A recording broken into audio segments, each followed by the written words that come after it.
The great whisky cull of 1983 and 1985, when the whisky industry reacted to falling sales. The depression had started in the whisky industry, so they closed an awful lot of distilleries. Banff, Brora, Glenougie, Glenlockie, but the most significant iconic distillery was this one that we stood behind now, the distillery of Port Ellen, which closed in 1983. Diageo's big Islay distillery, or it wasn't the biggest Islay distillery because they left Lagavulin open and they left Keilor open. They closed Port Ellen. Since then, since the hallowed doors of Port Ellen have been closed, it has become the iconic distillery. Anyway, we've got a bottling here for you to try.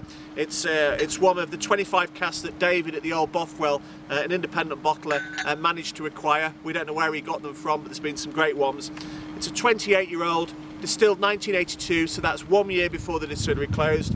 Cask number 2044, cask strength 57.5%. So, colour, it's fairly dark. You'd expect that after 28 years in cask. It's not a refill sherry butt. I think it's just a normal bourbon barrel. So anyway, let's see what we've got on the nose. Well, it's bright, it's spirity, it's fiery. Even after those 28 years in cask, it hasn't dullened the power, the potency of Port Ellen. It needs some water. Bear with me. So, a smidgen of water, not too much, let's not drown it.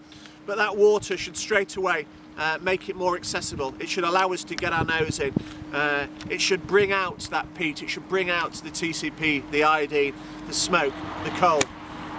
Straight away, much better, much more attractive. Right, on the palate, I'm not going to hold it in my mouth for 28 years, which is what I'd normally recommend you to do. I'll hold it in my mouth for about 10 seconds, otherwise it'd be a really boring video.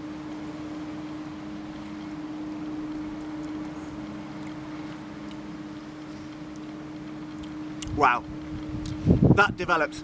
I tried it earlier without water, but it really does need water. It softens it, it brings out the sweetness. The coal, the tar, the peat, the iodine, the seaweed, the coastal influence, it's still there, but it just makes it much more of a mellow beast. Normally I can't be arsed to add water, but I'd say with this one, put a bit of water in, enjoy it, and see what you think. Cheers to Port Ellen.